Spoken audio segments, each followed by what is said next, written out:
Hey Retro Gamers, Antarpa here from RetroGamesCollector.com and here to you in black and white today because we are bringing you the successor to the ZX80. Happy birthday, happy 40th birthday, ZX81.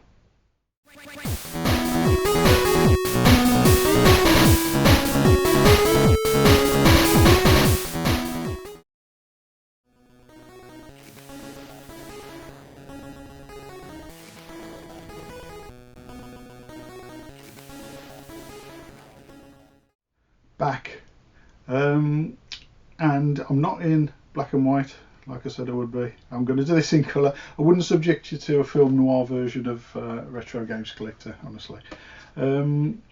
This is my actual ZX81 from back in the day, still working perfectly, a testimony to how well they were built really, unless of course you bought it in kit form, built it yourself, then it's just up to your own skills. Yeah, it was basically a successor to the Sinclair ZX80, which had predominantly been a kit computer. This came in kit form and ready built. Mine I got in 1982. Back then my dad was a steel worker, mum was a cleaner. We didn't have a lot of money. My dad was doing short time and all sorts of things in the early 80s, so we struggled a little bit for money.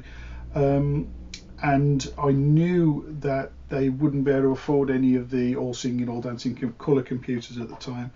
And I just wanted something to start me off really. So, I mean, I pestered them for an entire year.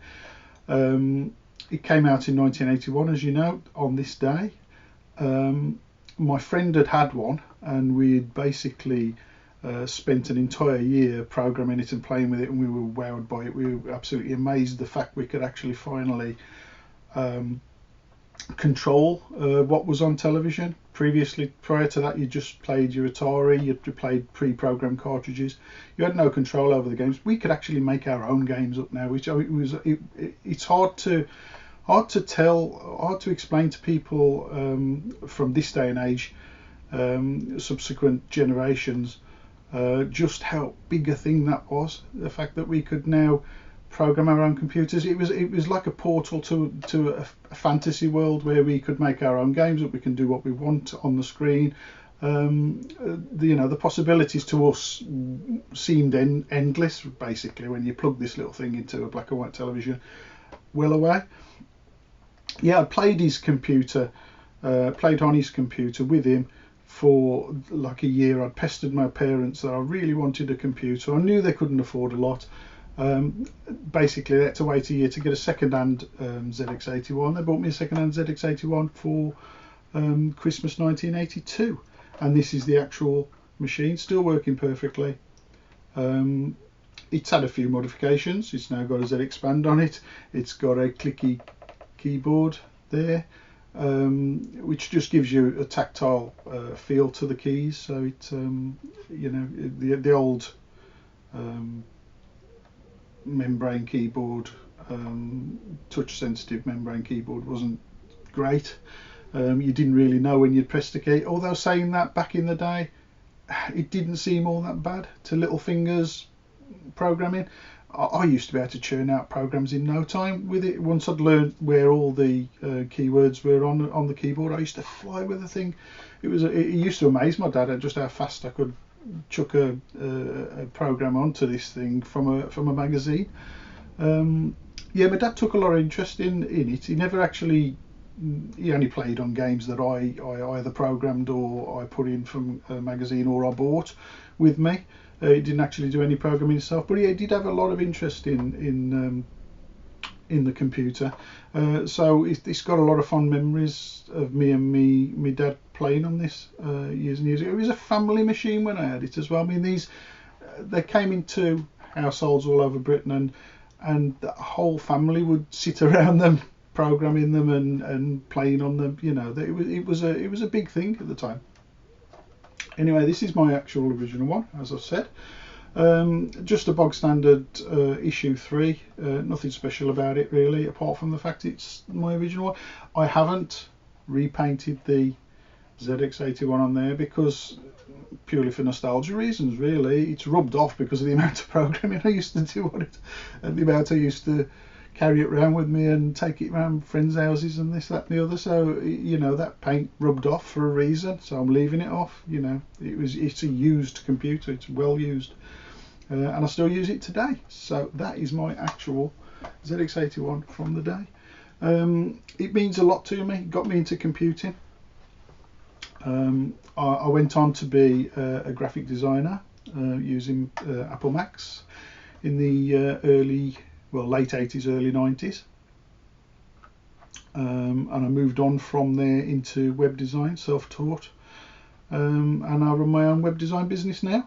So, yeah, I've got a lot to thank this little black wedge for. So Clive Sinclair clearly knew he was onto a thing, producing something such a low price point. He knew that at the time, you know, your average sort of council estate kid, you know, their parents wouldn't be able to afford anything expensive. So, and he wanted everybody to get into computing, and he did a grand job with this and the ZX Spectrum. Well, starting off with the ZX80, to be honest. I mean, that was a hobbyist computer first and foremost. Most, like I say, most of them came in kit form. You know, people built the things. Not a great machine. This improved on it massively, whilst cutting down on the chip count as well and cutting down on costs. So this was a lot cheaper to produce. And he kept the price point low for everybody. So he gave us all, us council estate kids, he gave us a way into this new sort of technological revolution that was sweeping the country at the time. So hats off to him, and many thanks to him in a way. Without this thing, I wouldn't be into computing. A lot of people wouldn't have cut their teeth back in the 80s on one of these, and they wouldn't have gone on to be the game devs and the programmers they are now. A lot of top game devs cut their teeth on a ZX81. You know, there are numerous examples, thousands of them. So this thing, happy birthday. So the collection, as you may or may not have guessed, I've got quite the Zx81 collection. I mean, it makes up quite a large part of my overall collection. It's at least half of my Sinclair collection is just purely ZX81 stuff. And I've got quite a few interesting bits over the years. Now my original ZX81 came in a box, very well, a sleeve with polys, very similar to this one. They also produced the ZX81 later in a full-on box with end flaps, but mine came as this. So I mean, this holds this sleeve holds so much nostalgia to me. For me, it's I can't even tell you. It's not the original box. For some reason, I'm normally a box keeper. I'm a bit of a hoarder.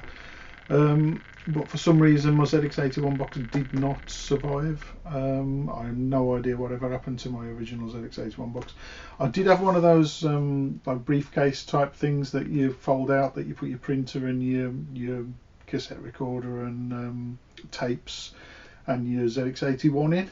I did have one of those, and that was probably the reason the box got thrown, because I kept it in that briefcase thing. Absolutely no idea. I wish I'd still got the original one, but to be honest, they're all the same. So this one is exactly the same as the one I had. Roughly the same sort of condition as well, from what I can remember. A few tape marks on it. You know, it wasn't in perfect condition when I had it. As I said, I had a second-hand ZX81 because that was all my parents could afford. And yeah, that's what it came with. The wonderful manual by Dr. Stephen Vickers. Amazing manual. If you ever wanted to get into basic programming, you can do worse than look through that. It is an actual, it still is a valid way of learning basic. It is it was that well written. Got me into it, and to be honest, it took me all of about a week to be able to start writing my own short programs. My ZX81 came with a little bunch of software, PSS Hopper, fantasy games, Scion fantasy games, and a couple of others, Campbell, Gulp. What else did it come with? Oh yeah, Asteroids, QS Asteroids, Quicksilver Asteroids. And whilst they kept me, whilst I was blown away with those, I absolutely loved them. I was more interested in making my own stuff, so and putting in things from out of magazines. I found it interesting. I found sitting there for hours and hours on end, typing in a program with a wobbly 16K RAM pack, which I remedied with the usual blue tack and Velcro. I found it fascinating. You didn't quite know how the game was going to be. You did eventually, once you learned how to program, you could look through the code and you could almost see what was going to happen. But at first, I remember typing in these programs out of magazines, and because the code was new to me, I didn't know any basic programming. It was almost like a lucky bag type thing. You got to the end of it, you didn't know what you were going to get until you hit run, and that was the fascination in it for me. I didn't know what I was going to get. It was like a surprise. Sometimes I was very disappointed. Other times I was amazed. I always remember there being a game in one of the magazines, and I've never been able to find it. If anybody could help me out with this, I'd love to find out what it was again. It was you had a bee, and in a hive, obviously just made up of the ZX81 graphics, but and letters and things, characters. But it was a fantastic game. It was all I remember about it was your character was a bee. I think it was a queue or something like that you had to move around, and you had a beehive made up of the graphics characters, and you had to collect honey and take it to another hive, I think, or something, or steal something from one of the hives to take it to another. And it was in one of the magazines, and I've never been able to find that. And that was one of the first games that really sort of blew me away, because I couldn't tell what was going to happen until I pressed run, and then suddenly I had a game on the screen. I've been typing code in all day, occasionally saving it.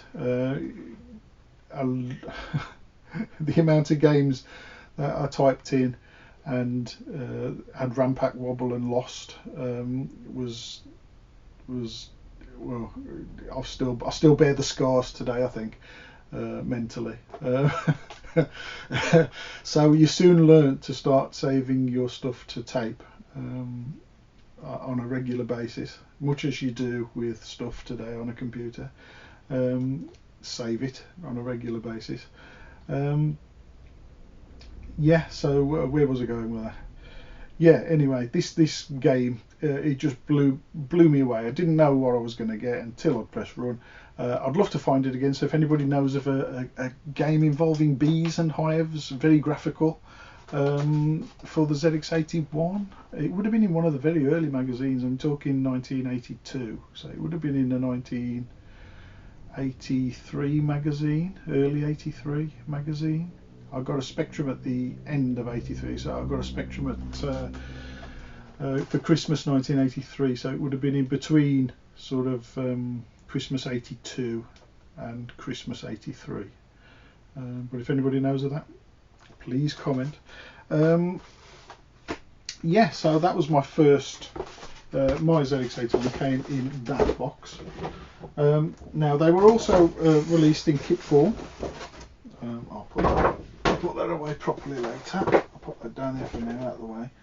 Yeah, they came in kit form. This one here is a kit, totally and utterly identical from the outside to a normal ZX81 in the flap-ended box. But inside, this is what you've got. This one's in very, very, very good condition. Obviously, being a kit, by its very nature, it hasn't been used.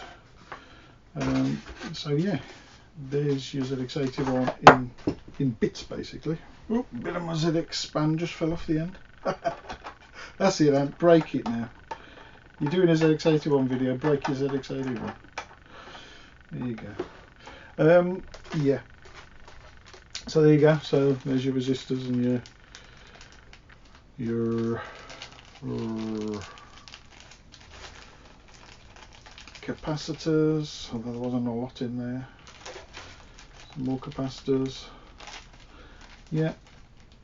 And your regulator and your RF modulator and chips. The TV box, TV switch box. Yeah, keyboard that hasn't been stuck down. And there's your case, the brand spanking new unused case. Board and logic chips inside. So there you go. That's what you got when you bought a kit. And the instructions, which were quite often just a photocopy. They included photocopied instructions for some reason. They obviously ran out of the original ones. Included photocopied ones. So that's a nice unbuilt kit, which I have no intention of ever building. Let's move my own ZX81 out of the way before I break it. I've got a Timex Sinclair 1000 in box. Actually, the Timex Sinclair is not in there. I will show you where that is later. That's in a very special place. It's inside a keyboard. My German ZX81. Basically just a standard UK ZX81 with German power supply, or European power supply, and a German handbook. So obviously Sinclair was famous for his mail order. So in the collection I have got a mail order RAM pack, which because it came in the mailer packaging, or the mailer plain box, did not have the sleeve or the box around it. I'll show you the differences between the RAM packs in a second. I've got a mailer printer, ZX printer, which again is minus the sleeve that this would normally have, because it came in a plain box. And finally, the actual mailer ZX81. This is how you would have received your kit or your ZX81 had you bought it from mail order. Use one of his forms in one of the magazines, and that one, as you can see, is quite an early one. Early polys. You can always tell early polys because the grain of the polys is the little polystyrene balls that make up the poly itself are bigger, so it's like a coarser polystyrene. And also you'll have this imprint here on an early ZX81. You can tell this one's an early one. It's got sponge feet on it, or at least it's got one sponge foot left, and it's got a ZX80 power supply. So the polys were different because these actually had a cutout for the ZX80 power supply as opposed to the later proper ZX81 power supply. So there's two variants of polys on the ZX81. So that's the mailers.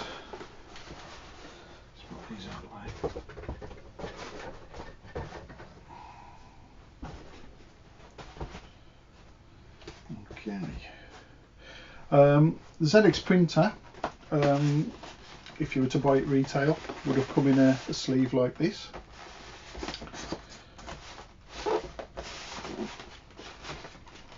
With the same sort of graphic design, sort of black and white sort of graphic design illustration on the front of it as the original, not the original, the later box.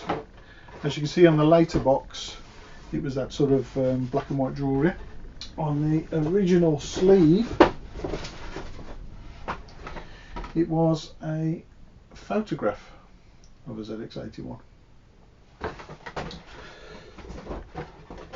So there were subtle differences in the packaging, apart from it being boxes and sleeves. Same goes for the RAM pack. The original sleeve version of the 16K RAM pack, which was infamous for its wobble, had a photograph of the RAM pack on, and the later one had the black and white illustration, and it was also a box. So all three things followed suit when they became the later versions. I turned into boxes and had an illustration as opposed to a photograph on there. The actual RAM packs themselves just came in a poly with instructions and a little program so you could prove that the 16K was working, and that's all it is. That's a UK 16K RAM pack.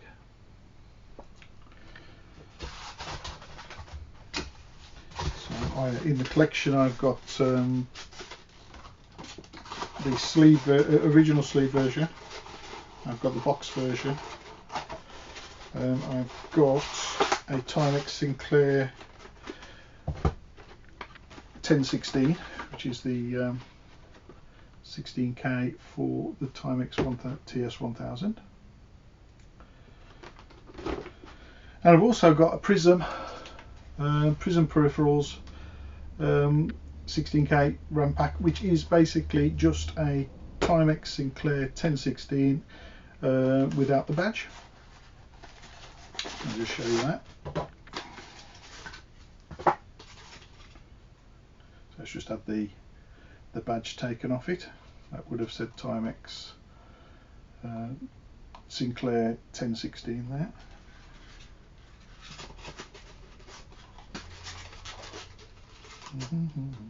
Figure out how to put this in a second. There you go.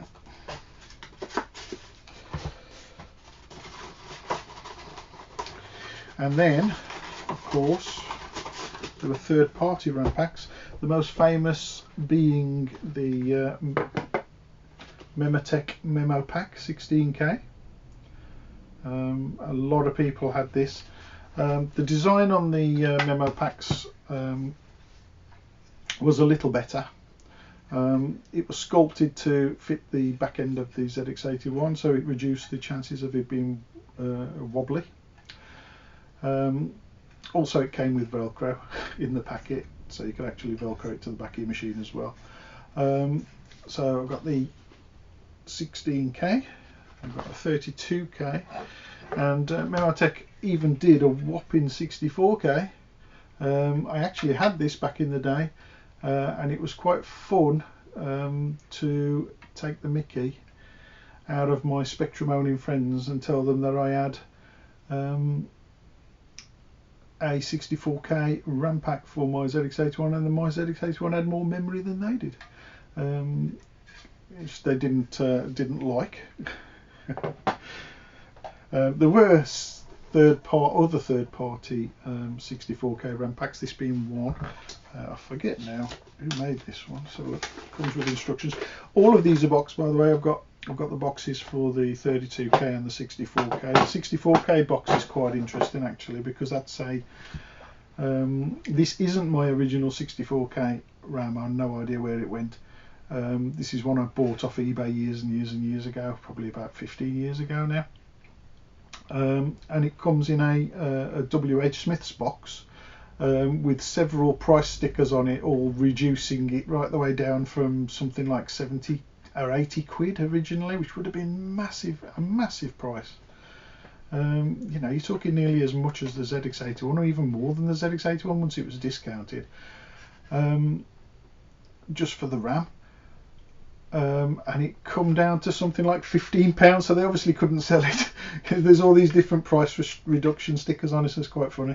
So that poor old Memo Pack 64 there wasn't sold for a long time. Had to be reduced 3 times before it got sold.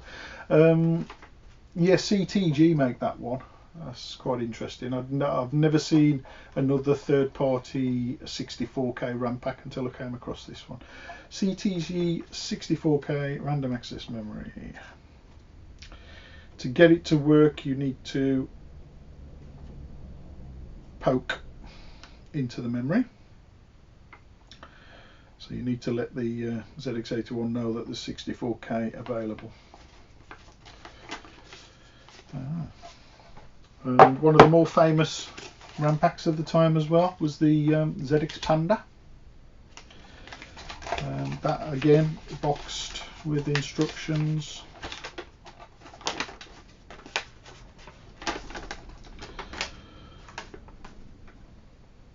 £16K.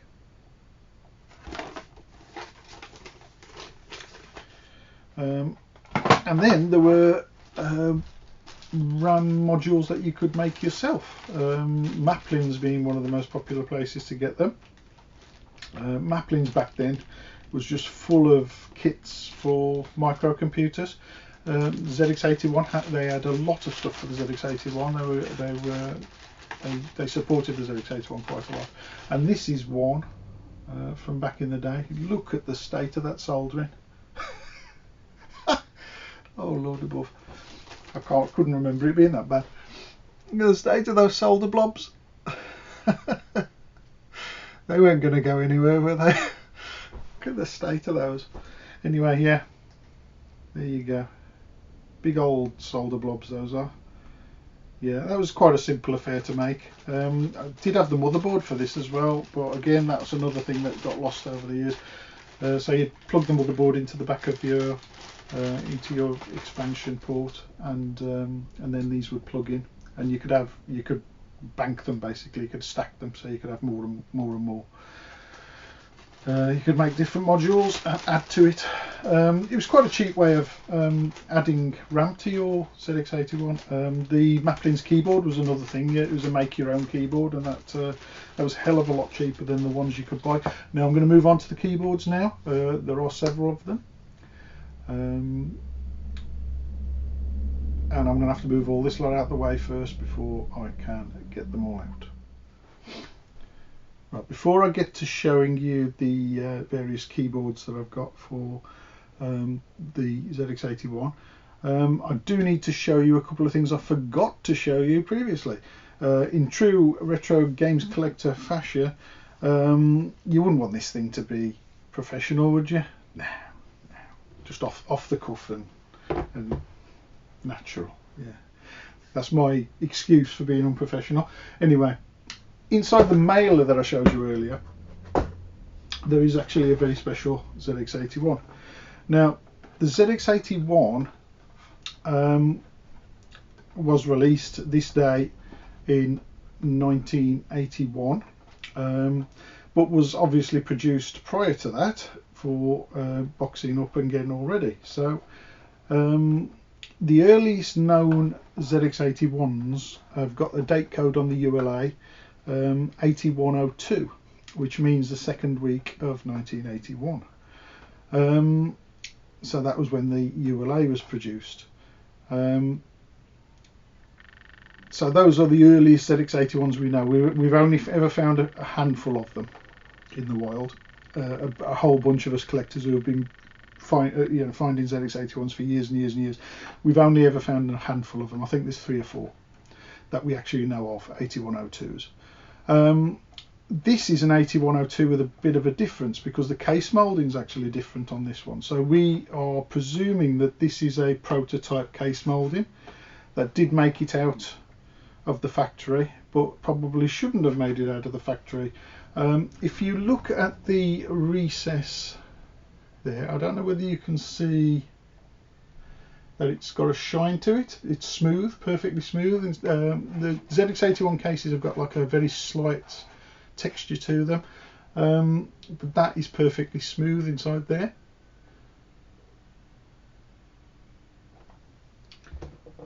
If you look on a normal ZX81, this being a normal one, it's actually the same sort of texture as the rest of the case. So we're thinking that the moulding on this is a prototype moulding that wasn't used on the main batches, but probably did make it out on the very first batch. So this makes this ZX81 pretty much one of a kind at the moment. I haven't seen any others with this this shiny section, this smooth section here. So that one could well be almost one of the first ZX81s out of the factory. So I'm quite pleased to have managed to get hold of that. That was completely by accident. I was just buying early ZX81s at the time. I could tell they were early because of what I've told you about the polys and the power supply. If they come with the ZX80 power supply, they're generally a very early ZX81. If they come with foam pads on the bottom instead of the hard rubber, they're generally an early ZX81. There are different pointers. Also the leads, so the aerial lead look like that on an early ZX81. Basically the same sort of aerial lead as you would have got with the ZX80. So that is possibly one of the rarest ZX81s you can get. So I'm quite pleased to have that one in the collection. That was one thing I wanted to show you. I also forgot, when I was showing you all the various ZX81s that I've got, I forgot to show you the French version, which came in its own kit. So this came in this box. This box isn't in great condition. It's all there, which is good. Oops, don't break everything out. So it comes with its own stick-on keyboard, which just gave a little bit of a tactile feel to the keys. Not great, but an slight improvement over the membrane keyboard. Obviously a European power supply, came with a couple of French software cassettes and a French manual, as you would expect. So that's the kit that came with the French ZX81. L'initiateur, which I'm thinking means starter, maybe. Never big on French, more on German myself. And also wanted to show you this while we were here. My very first ZX81 book. This came with my ZX81 Christmas 1982, and I spent the first week or few weeks typing in literally every program in this book. So this book means a lot to me. This is what got me started in programming. This and the ZX81 manual, obviously. But this basically, had stuff in that looked very interesting. So this was probably my first foray into copying out programs from a book or magazine. So thanks for that, Tim Hartnell. Tim Hartnell, incidentally, produced probably hundreds of books for the ZX80 and the ZX81. He was a prolific writer. This very book came out in 30 something explosive games and 40 something explosive games and probably a 50 odd explosive games in the end. He kept re-releasing it basically with more and more games in it. So but this is the one I had, the 49 explosive games for the ZX81. It's also got some ZX80 games in here as well, which run on the ZX80. So yeah, that was one of my favourites. Look, Star Trek. Even graphics on that, not just text. I used to enjoy doing that. Look at the screenshots. hilarious. Those were the screenshots you got in the books back then. It was literally somebody just took a shot with their camera, had it processed, and then they photocopied it into it, I think. Yeah, so that was a great book. I loved typing the stuff into that. I just thought I'd have to show you that because that was my first sort of foray into programming, as you might call it. Now, keyboards, two types: plug into the expansion port, or ones where the actual motherboard is taken out of the ZX81 and put into the keyboard. The latter is this is an example of the latter, DK-Tronics. This has got a ZX81 motherboard in it. It's also got the DK-Tronics expansion kit on it, so it's got like a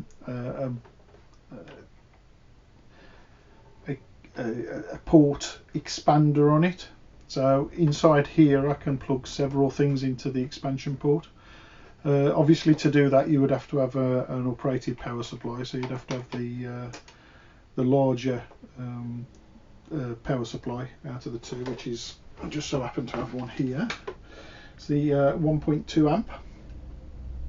So the normal 0.7 amp wouldn't power many extras, so you'd be in danger of starting a fire. So the best thing to do is to get one of the operated 1.2 amp power supplies.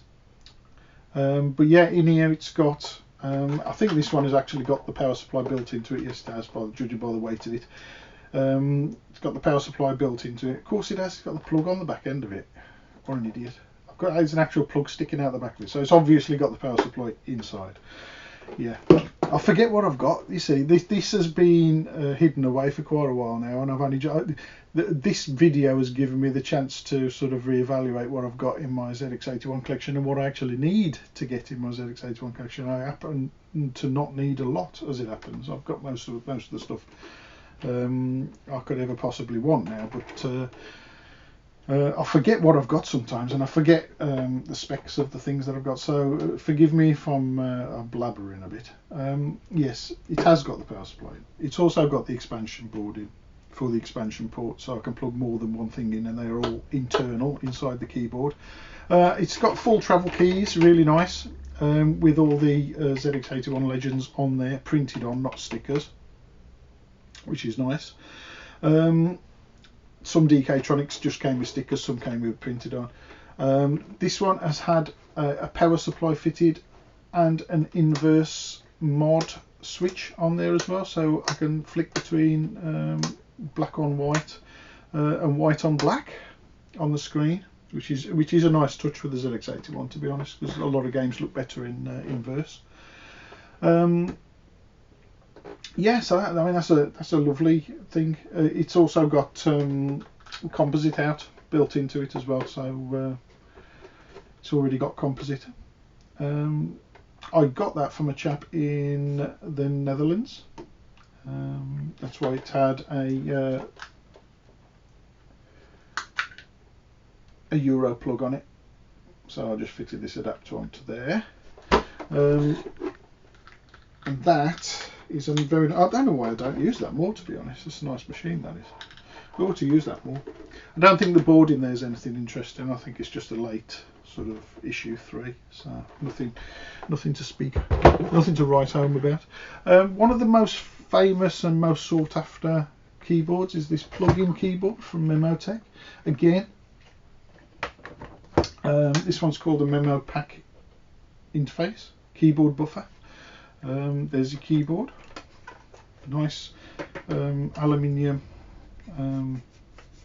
case, aluminium and plastic, I think. Again, full travel keys, nice clacky keys, a bit like BBC Model B keys or master keys, nice and clacky.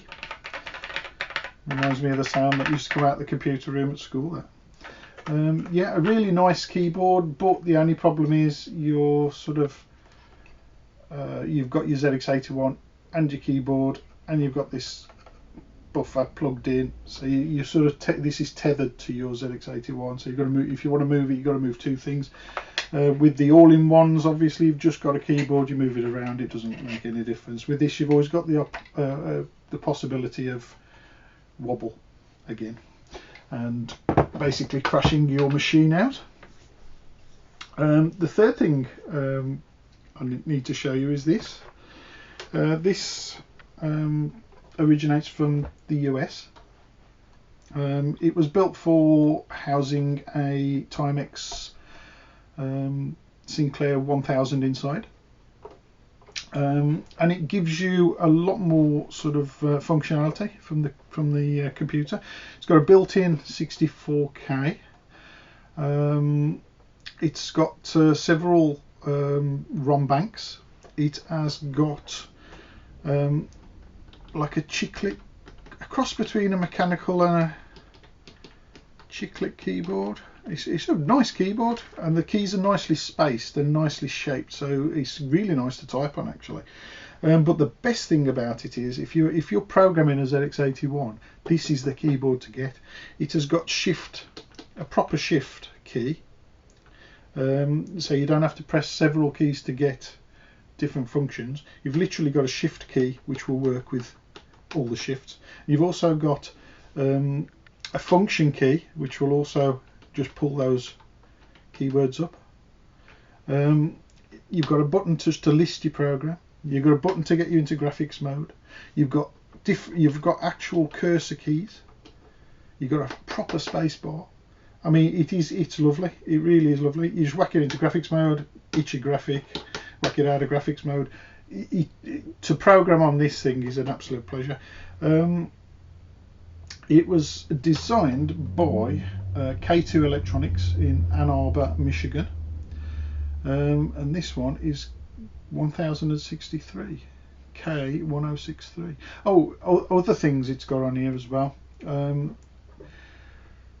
It's got a joystick port, so you can use an Atari base joystick or Atari style joystick on it, and it's all metal.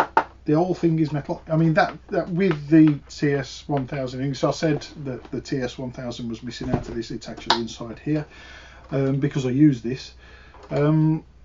It's weighty, it's solid, and with the TS1000 in as well, it's a good old weight. It's chunky bit of kit, built to last, lovely keyboard, great functionality. To be honest, this is what this turns the ZX81 into a lot more serious machine. Whilst this is nice, you're still using a ZX81 keyboard. This is a completely new keyboard with its own shift keys, its own enter key, its own function key, its own graphics, sorry, not enter key, obviously they've all got enter keys, shift key, function key, graphics key, so it goes into all those modes. If you want to go into edit mode, you just hit the edit button. You've got your own cursors, you've got a separate delete key, so you don't have to press two keys to delete stuff. It's fantastic. It really is a lovely bit of kit. Quite rare. I can't honestly say that I've ever seen another one of these over here, so I may, there obviously are, but there aren't many around, so I'm quite lucky to have got hold of that. I bought that from a chap in Spain, I do believe. Yeah, it was a chap in Spain. He'll probably comment on here saying, don't you remember? Yeah, chap in Spain, I got that from. So, to recap, in fact, is there anything else first before I have to come back yet again? There is. There's something else. The one that nearly got away is in this briefcase thing. Let's have a look. It's a Timex Sinclair 1500. Right, this basically is probably one of my more exotic things. This and the cradle, probably one of my more exotic ZX81 items. It's basically a ZX81 in a silver specky case, as you can see, silver rubber key specky case. The silver rubber key specky case came about because Timex were going to release a TS2000, a Spectra, a Timex version of the Spectra, which never came to be. And basically they used the cases on the TS1500 instead, which is a reworked ZX81 motherboard to fit. Nice machine. Basically just a ZX81 in a rubber key specky keyboard in silver. Lovely looking thing, I think. I always wanted one of these. I had to get hold of one. I bought this from the United States back when things were a lot cheaper from the United States. Yeah, it came in this briefcase, as most of them do. They did come in boxes as well, but a lot of them came in these briefcases with a lot of educational stuff or business stuff bundled with it, which would have been in there. I haven't got any of the paperwork, unfortunately. I have got absolutely everything else. Original cables, red and black instead of the grey and black that we had. Even got the keys to the briefcase so it can be locked up. Yeah, telly box, TV switch box, the original power supply, and the nicest bit of this kit, apart from the computer itself, actually, is this TS2020 tape recorder, which looks absolutely amazing. I think it's a lovely thing, nice size, a lovely thing. The only problem is the mechanisms in them weren't brilliant, so although it looks nice, they were prone to chewing your tapes up. I've had a couple of these, and this is the only one that works, mainly because if you actually look at it, you can pretty much tell it's never been used. It's just immaculate. I don't think this kit was ever used much, to be honest. All working lovely. And yeah, I think that's probably... Get my t-shirt stuck in it. I think that's probably the last thing. And these are the reasons why you should never do videos unscripted, because you keep forgetting things and having to add things onto the end of the video. Actually, in all fairness, I wouldn't do it any other way. I'd prefer to watch unscripted videos. Apart from the fact the scripted ones all tend to have adverts all the way through them, and they're begging you for money and Patreons and God knows what else. I find the unscripted ones just easier to watch. I like to watch people just talking as human beings. If I wanted to watch a documentary, I'd turn on National Geographic or something. You know, if I want to listen to videos, somebody talking about video games, I want to hear them saying it naturally. So I hope that my unprofessionalism hasn't got on your nerves a bit too much during this video. Thank you for watching from me and my unkempt lockdown hair. All it goes to all I can do now is leave you with some shots of my ZX81 software collection, which is quite extensive now and ever growing. So I'll leave you with a few shots of that. Thank you for watching. See you again soon, guys. Bye bye.